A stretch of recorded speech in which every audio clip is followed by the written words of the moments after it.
It's time for a Drummer Nation. John Riley began studying with Joe Morello in 1971 after meeting him at a drum symposium. John went on to attend the University of North Texas, where he played with the famed 1 O'Clock Lab Band. After college, he toured and recorded with Woody Herman and went on to freelance in New York with Stan Getz, Milt Jackson, Miles Davis, Dizzy Gillespie, John Scofield, and many others. He earned Mel Lewis's coveted chair in the Vanguard Jazz Orchestra, which he has played with for more than 2 decades. He is on the faculty of the Manhattan School of Music and is an artist in residence at Amsterdam Conservatory in Holland. John is also the author of numerous popular method books and has taught master classes around the world. Sound Synergy's Percussion Care lubricants and conditioners include a series of 3 products for total drum kit care and maintenance. Percussion Care products in your gig bag ensures your entire kit will always look and sound its best. Check out their website at soundsynergies.net. I absolutely love playing drums, and I couldn't imagine not having that in my life. And I really, if I could help facilitate that and have an impact on your life so that you could play drums, that means the world to me. The things that make for a successful gig vary, but when there's a drummer in the band, the drummer really drives it, and it all comes down to the stick. Ultimately, the right stick gives you the sound that you want.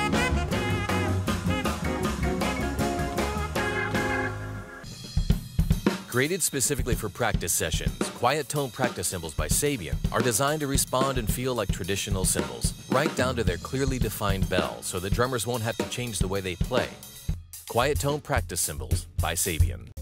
Hi, this is Stanton Moore. I've been playing and teaching drums for over 30 years. My new site, Stanton Moore Drum Academy, is the perfect online drum learning platform for any level drummer to learn how to play the drums the same way I did. I'm looking forward to seeing a lot of you as subscribers on the site, and I think we're going to have a lot of fun. Well, it's my pleasure to welcome John Riley to the show. Thank you for doing the show, John. Great to see you again. How are you? Oh, I'm doing very well. Nice to see you, Michael. Thanks for inviting me. Oh, sure. I don't know if you remember me from way back, but in 1973, I showed up at North Texas State as a freshman and a beginner, basically. And you were one of the first guys I heard there, and I damn near went home. Well, that was a good environment. I remember the quads. There'd be jam sessions in there, and I would sit on the floor in the corner and listen to you play. You were a great resource to me even way back then. But those were good days, early 70s, and there was a lot of great talented musicians there, and you know there still are coming out of that school. Absolutely. I've just recently interviewed Jim Riley and Jason Sutter, Rich Redman I haven't interviewed yet, but you know they keep coming from that program, and Ed Self just retired, as you know. Yeah.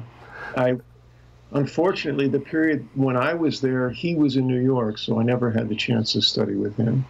Right, right. I got there 73. When did you play in the 1 o'clock? Are you on Lab 76?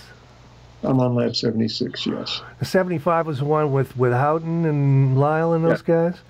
What great albums those were. If any of the kids watching, you know, the Lab Band albums from North Texas from the famous 1 o'clock go back to the late 60s with Soph and all kinds of legacy players that have populated the scene since then. And there's some wonderful music on those albums and some great players.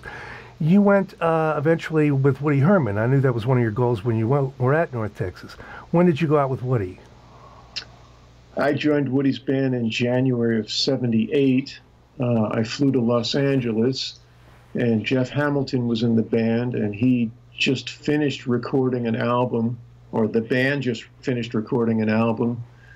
Jeff took his drums off the bus. I put my drums on the bus, and we drove to Phoenix, I think, and I played my first gig there. People don't realize how that used to work. If you got the call for a big band, you showed up with your tubs, and you set up that night and read the book. Well, that's it. And in fact, they mailed me the book ahead of time, but it didn't arrive at my house before I left to join the band. Mm-hmm. So was a sight reading situation, and that was an important skill, of course, that was really stressed at North Texas, so I was happy for that experience. One of the best things I learned there is I'm still a good reader to this day because of the stuff I learned there. I was a beginner when I was there, but it set me in the right path. One of the things people figure out when they leave college and they go out to do whatever their chosen profession is that it's a lot different on the real side of it. You played in the Great 1 O'Clock Band. How is it different when you were out with Woody than when you were playing in a great college band? Well, the college band was playing new repertoire all the time, for one thing. And everybody was a young, kind of inexperienced, but very, I would say, very hot player. They thought of themselves as a really hot player. On Woody's band, we played more or less the same music every night. And that was challenging in a different way than sight reading new music all the time. The amazing thing about Woody Herman was when I joined the band, he was 65 or 66 years old and had been on the road for 40 years, had had a car accident the year before I joined the band and was barely mobile by the time I joined the band. Mm-hmm. But he had an incredible presence when he walked on stage. And he energized the young musicians that were in the band and insisted that we gave everything we could. And even though we were playing Woodchopper's Ball for the 50th time, or La Fiesta, or Giant Steps, or those great arrangements, he would say, you know, the audience doesn't know what we went through to get here. And they've been waiting for us for a couple of weeks. So we need to give them 100%. And he absolutely did that every night, and that lifted us up when we were tired. That's a great point. I was talking to Harold Jones just yesterday, the great drummer from Basie fame, about that very thing. He said if they were playing a rehearsal or something, it was loose and fun, and when Basie would walk in, you kind of sat up a little straighter. You know, you were on your game. And it's funny how the leader can have such an impact on the sound of a band just standing in front of it. Well, he also had an impact on who remained in the band and who didn't. That's true. And so that was part of it. But we were playing for him. We were playing for each other. We were playing for the audience, and we were playing to improve ourselves. So it was a kind of a self-enriching circle there. Sound Synergy's Percussion Care lubricants and conditioners include a series of 3 products for total drum kit care and maintenance. Pedal Lube, the only product specifically designed for bass drum, hi-hat pedals, and triggers, as well as all moving metal parts and drum hardware, safely removes grit, grime, and other contaminants while protecting against harmful friction wear. Cymbal Care restores and conditions cymbal surfaces without strippers or harmful polishes. Wear Barrier is a conditioning formula for all drum heads, rims, and even sticks. Percussion Care products in your gig bag ensures your entire kit will always look and sound its best. You didn't follow directly Ed Sof, but some fairly soon thereafter, Ed was, I think, responsible for changing the way many drummers approached big band playing. So it was more pulling from the styles of the late 60s. You were able to impart some of that into that band as well, weren't you?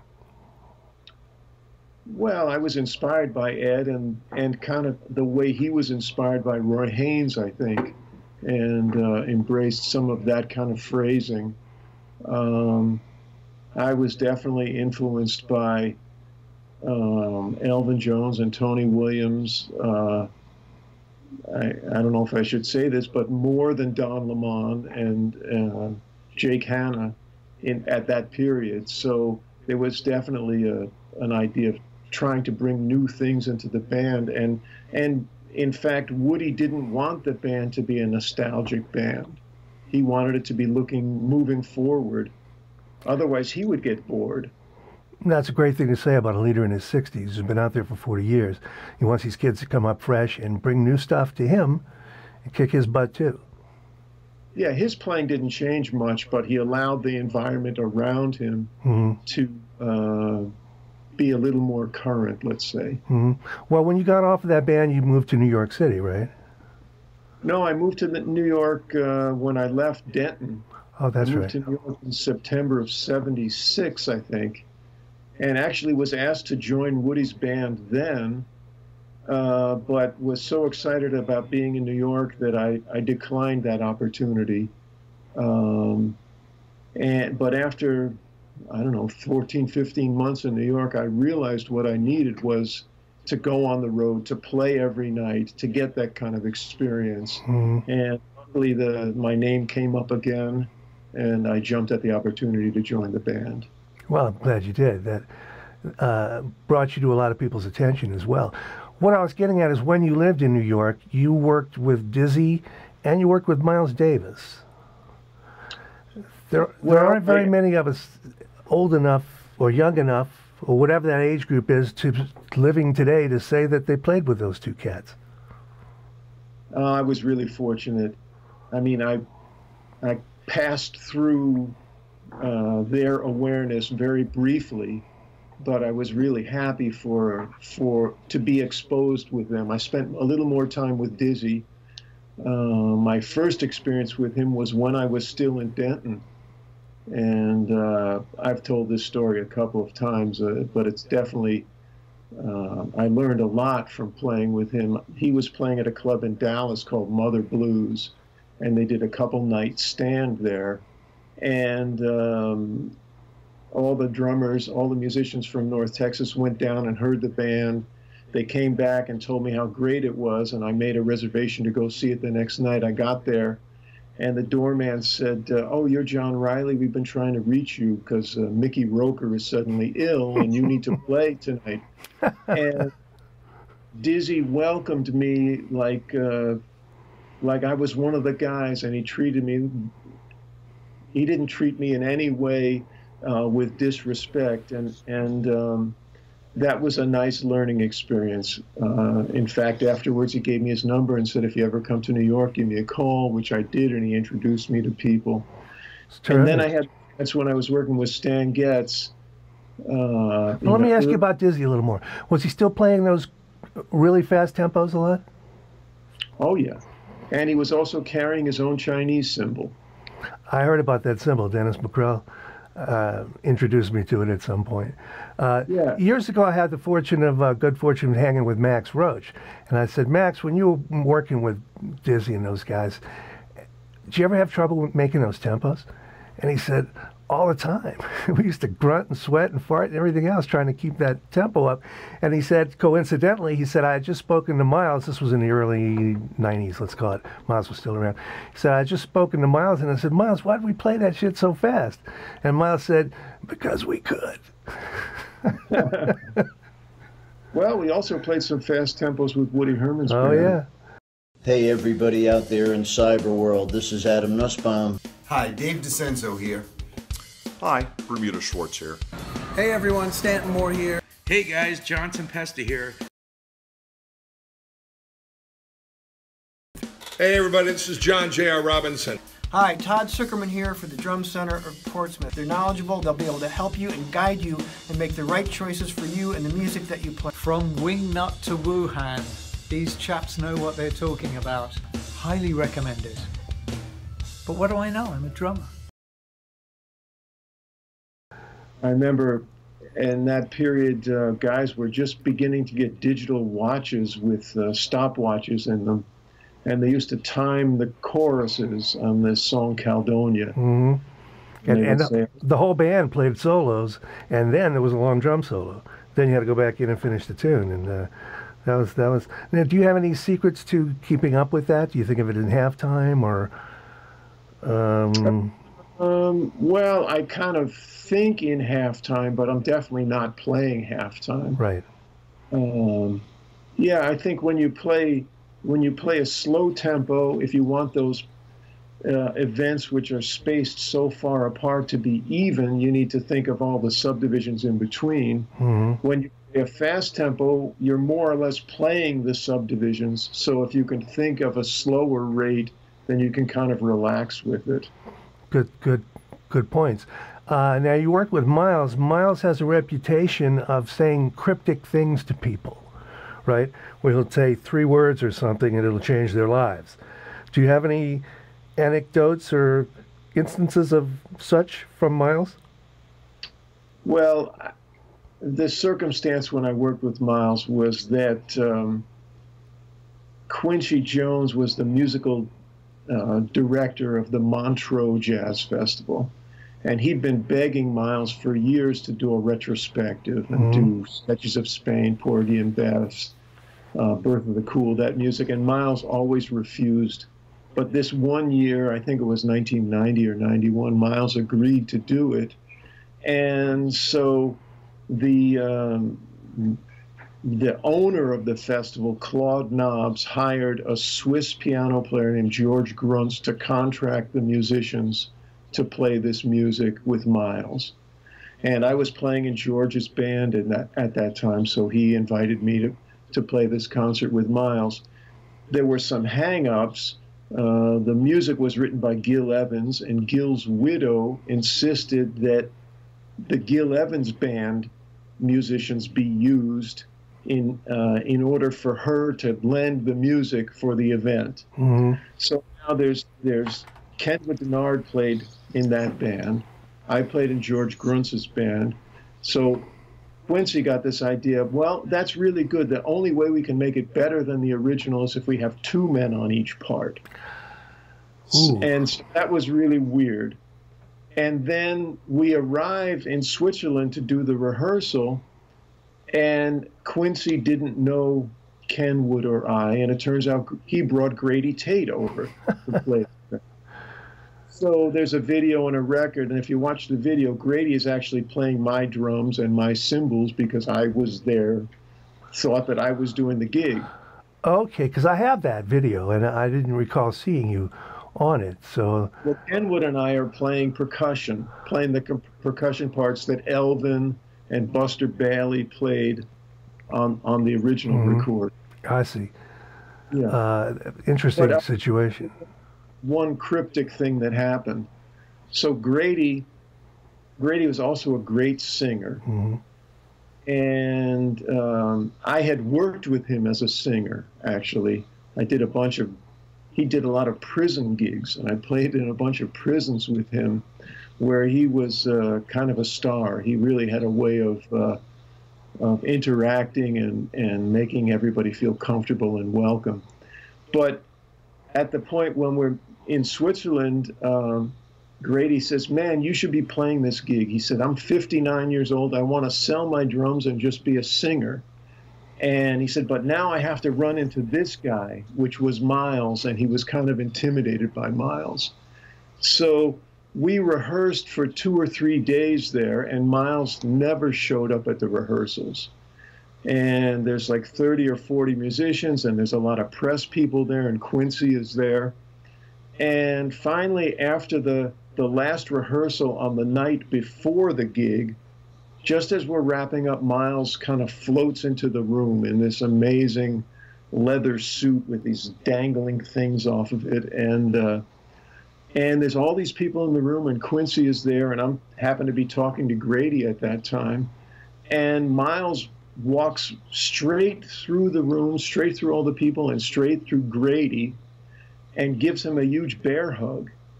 And he says, man, Kluk left me, and he left you here, you swinging mother. So I'm so happy you're here. And this relief came on Grady's face. And it was almost as if Miles sensed that Grady was the most important guy in the room to him, and he wanted to make him comfortable. And that was really kind of telepathic and magical to experience, and to see how Grady's shoulders just dropped and he just relaxed, and then he played great. Wow, that's a great story. That's kind of what I was looking for. Thank you very much. Created specifically for practice sessions, quiet tone practice cymbals by Sabian are designed to respond and feel like traditional cymbals. Drummers will appreciate their greatly reduced sonic footprint at practice sessions, drum sessions, or anytime they need quiet cymbals. Not only do they feel like a traditional cymbal, they produce a distinct, clearly defined bell tone, offering drummers a much more accurate and natural playing environment. Quiet tone cymbals are manufactured from a tough, durable alloy that resists dents and stains while looking great on any kit. Quiet tone practice cymbals by Sabian. Let's move ahead to your books. You are a wonderful educator and have some books that have made their way into the lexicon of classic drumming books that'll be around forever. And I have two of them, but I can't put my hands on them right now. I was going to try to look through them, but when I sold my cymbal company, everything's everywhere. Anyway, the first book is called The Art of Bop. And tell me your approach to that, as opposed to like the Chapin book or the things we were using prior to your book. Well, I had a student who was named Dan Tress, who at that time was working at the Drummers Collective. And they had just begun making videos and then making books from the videos. And Dan suggested to me that he liked the lessons, and he suggested that maybe there wasn't a book like what we were doing in our lessons, and so he kind of encouraged me to write the book. And my idea was to kind of distill things down to the essence of what people play, and add some text to describe why people do certain things, rather than just give an encyclopedia of every possibility. Mm-hmm. And so that's kind of the basis of things. It made for a more musical book, don't you think? It's a more musical approach to me than the right hand plays this and the left hand plays that, and play that exercise and go to the next one and the next one and the next one. I hope so. I think so. Yeah, I think it's wonderful for that. The next one is Beyond Bop, which I was particularly thrilled with because it kind of takes that music of the late 60s, the highly interactive stuff, I like to think of it as, and breaks it down into tangible parts that people can understand. What was the philosophy behind that book? Well, just a continuation of the evolution of that music and how drummers expanded and increased their range of expression. So you needed some new skills, some different kinds of voicing, different kinds of coordination. And then other metric possibilities began to come in on the scene. And so I was trying to codify that, those advances. Well, it really breaks it down in a way nobody had before. It's a terrific book. Talk about the new book, The Master Drummer. Well, The Master Drummer was actually not a book at first. It was a collection of columns I wrote for Modern Drummer magazine. And at the time, after I'd been writing columns for them for, I don't know, so many years, the editor, Bill Miller, said, you know, we get such a good response from these columns, maybe we can make a book out of them. And it was a challenge to organize these one-off columns into some sort of chapters and themes, but I think it came out pretty well, and I'm really, flattered by the success of all three books. Well deserved. Roy Burns sort of did the same thing some years back, right? He had these great series of columns that everybody loved that were about functioning in the world as a musician, basically. I'm happy to have that book. I need to pick yours up.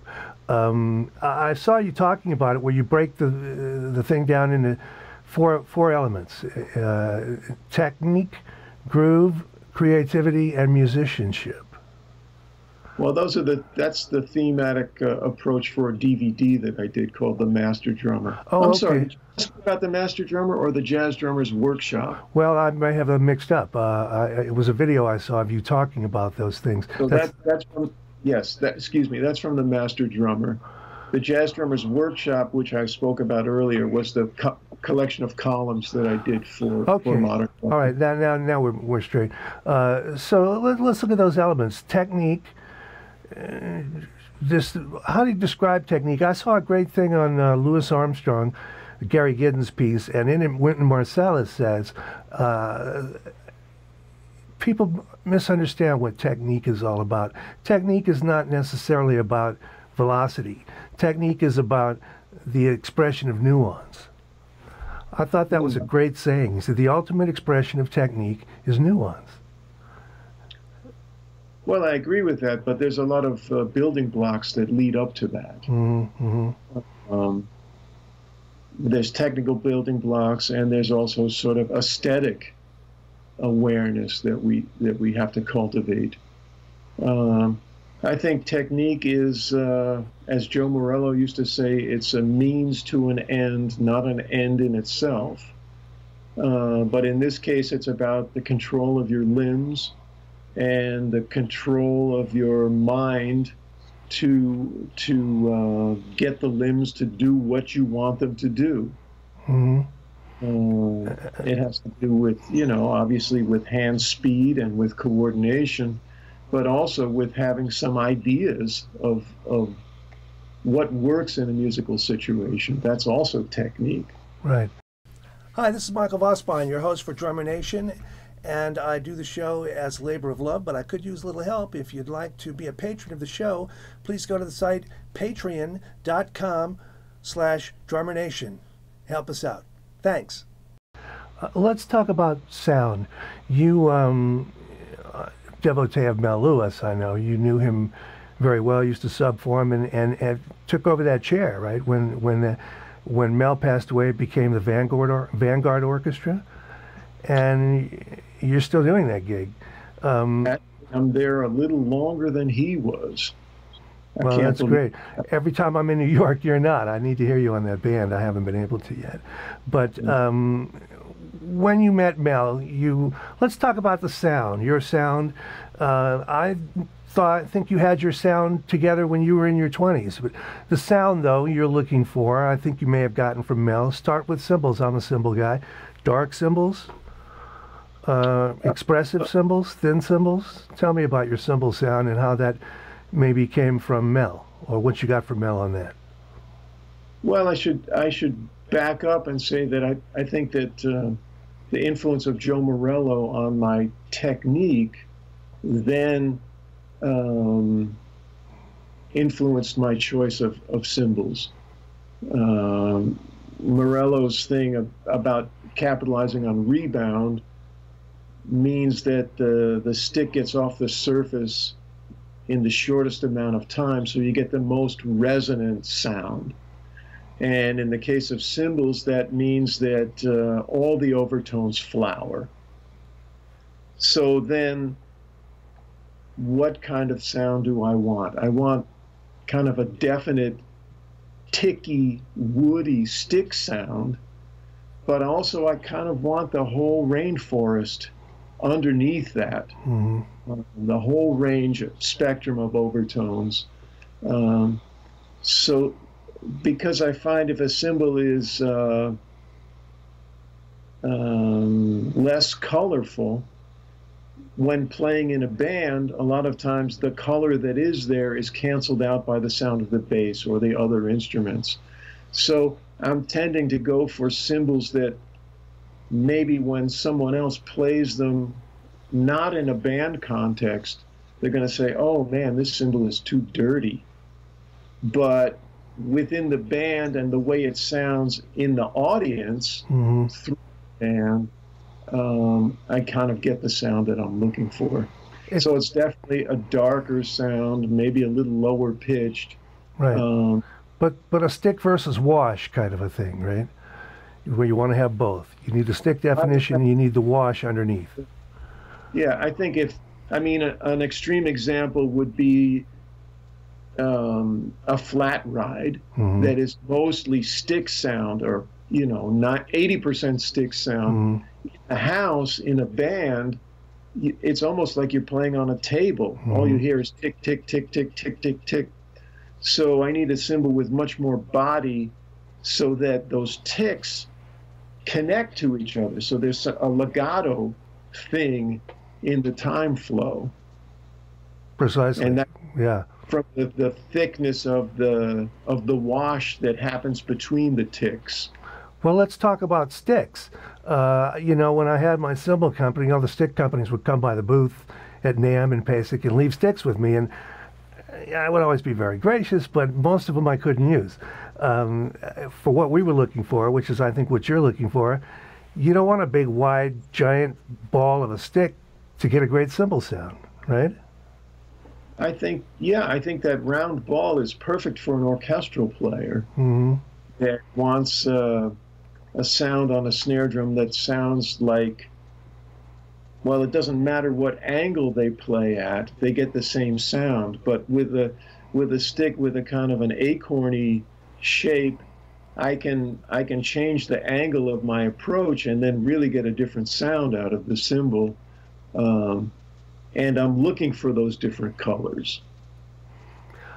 Let's express that as drums. You play Yamaha Maple Custom or Maple. It's funny because back, when in the 70s, when we knew each other, these are the same things we thought then, right? Thin, expressive cymbals, sticks with tapered beads that aren't too heavy, that don't overpower the cymbal, thin maple shells. What heads are you using? Kind of come full circle. I'm using Remo Ambassadors. There we go. On all the drums, I'm using this fiber skin 3, I think they're called FD3 Power Stroke on the bass drum at the Vanguard. So they have a built-in ring, but I have no muffling in the drum. Actually, recently I was in Australia, and a guy gave me a kangaroo skin snare drum head. And boy, that head feels amazing. I forgot how nice a skin head feels, the way the stick slides across the head and the evenness of the brush sound across the whole head. Brush sound is wonderful. Now, is it easier to keep in tune than a calf head? A kangaroo head? How is that? I've never seen a kangaroo head. He told me it's a little more stable than a calf head. It does seem to be that way, but I took the drum, I put it on a drum that I have in the house, and I took it to the Vanguard one week, and it was okay even in that moist basement club. Well, to me, the interesting thing, again, is that these things we arrive at in, we're not spring chickens anymore, but this is what we thought 40 years ago about sound. Well, and the guys before us thought that too. I mean, that's the model that we've used. But the industry sort of goes through cycles. You have to have power toms, and then you have to have these kind of heads and those kind of heads and these sticks and these kind of cymbals. And eventually, I think the jazz cats always kind of knew what they wanted, and it hasn't changed much. We don't, I mean, I think the playing has evolved a lot. Sure. And the equipment has evolved a little, much less than the playing. Let's talk about your teaching, and I don't want to keep you too long. I like to keep them fairly succinct so we can have guys back and do several episodes. You're always welcome back. You're teaching you've been teaching, I have some notes, I'm sorry here, Manhattan School of Music for how long? Wow, about 30 years. That's way to keep a gig. So you're a dedicated educator. Do you do Skype lessons as well? I have done some. Yeah, every week I do a couple. And anybody wanting to find you would go to your website? That's easy enough. I'll put that up in the show notes and on the screen. And you're also involved in the Amsterdam Conservatory.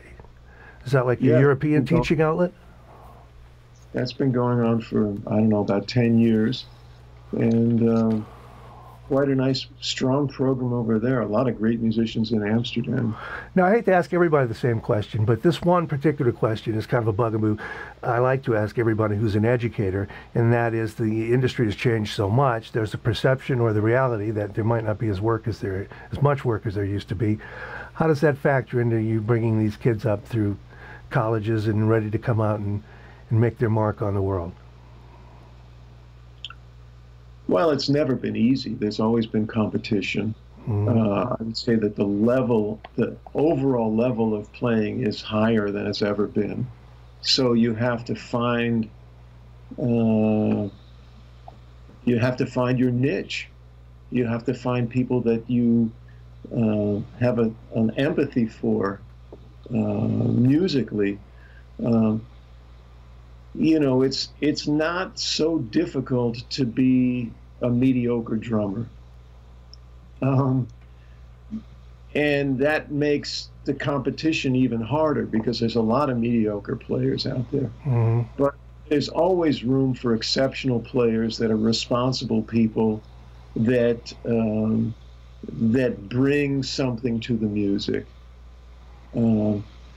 I've been fortunate to encounter a lot of young people that have gone on to be very successful.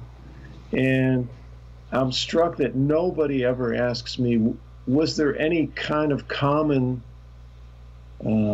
attribute that these guys have had? And I would have to say that the common attribute was that they were all on a mission. And they were going to be successful whether they lived in Alaska or China or studied with Ed Sof or not.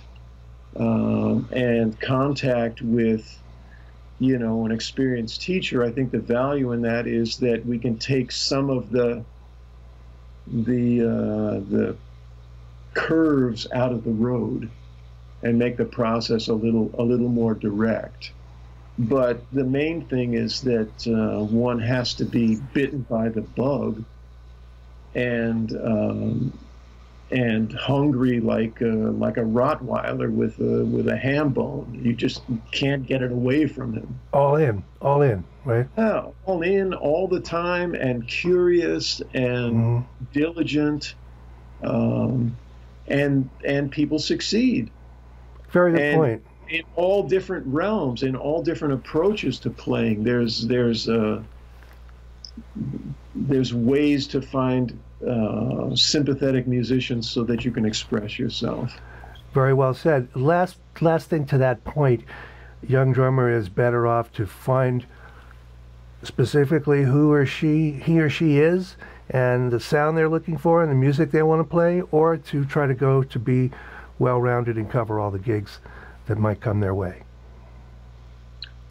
Well, that's an interesting question. I think definitely as you're growing up, it's important to kind of smell all the flowers and get some experience in different realms. Maybe it depends on where you want to live. Like a city like New York, you know, if somebody wants to do a Brazilian gig, well, there's some great drummers from Brazil in New York. I mean, I can play samba, I can play bossa nova, I can play that stuff, but they're not going to hire me when Dudu is available. Dudu da Fonseca, yes. Yeah. So if you're in a city like New York, you kind of need to develop a reputation as some kind of specialist in something. If you're in a smaller city, you probably need to play a wider range of gigs and have your finger on top of a wider range of skills. Although I'm curious about all that stuff, and I'm practicing things inspired by African musicians and Algerian musicians and Brazilian musicians and Indian musicians. And, you know, Kenny Clarke, all of it. Those are very good points. Very good points. Good answers to those questions and unique answers that I haven't heard from other people. Last thing before I let you go, I love that picture on your wall back there with Armin Zildjian and those guys. I was so lucky to get everybody to sign it. I'll tell you. Oh, really? Wow. I had all the signatures but Max Roach. And then I had the courage to bring that poster with me to Elvin Jones' funeral because I had a feeling Max would be there. And at that time, Max was not in great shape. He was in a wheelchair, he wasn't speaking, and he had a nurse with him. I showed him the poster, and he just looked at it and smiled and pointed at his face. And then he looked at his assistant, and she said, he'd like you to sign it. And he starts to sign it on his face, and she said, no, over here. And he got Max out, and then Roach just kind of drifted off. And it was a little sad to see him in that state, but I was happy to kind of document all of them on that And the other thing I love about that, I'm glad you got those signatures, but the thing I dig about it is the respect and the camaraderie they had with Armin Zildjian. He wasn't just the president of the company they were posing for or with. They loved him, man. And he really respected and loved those guys. Oh, yeah, and they had such a long history together. Mm-hmm. All right, John, well, we have some history. Having known you now for so many years, congratulations on all your success, and the books are wonderful. And next time I'm in New York, I hope you're there. I want to hear you. I keep missing you. But thank you so much for doing the show. You're welcome to come back anytime and do another one. Thank you, Michael. It's my pleasure. And hi to all the drummers. And Michael, I wish you continued success as well. Thank you. Thank you, sir. That means a lot. Take care, John. Bye-bye.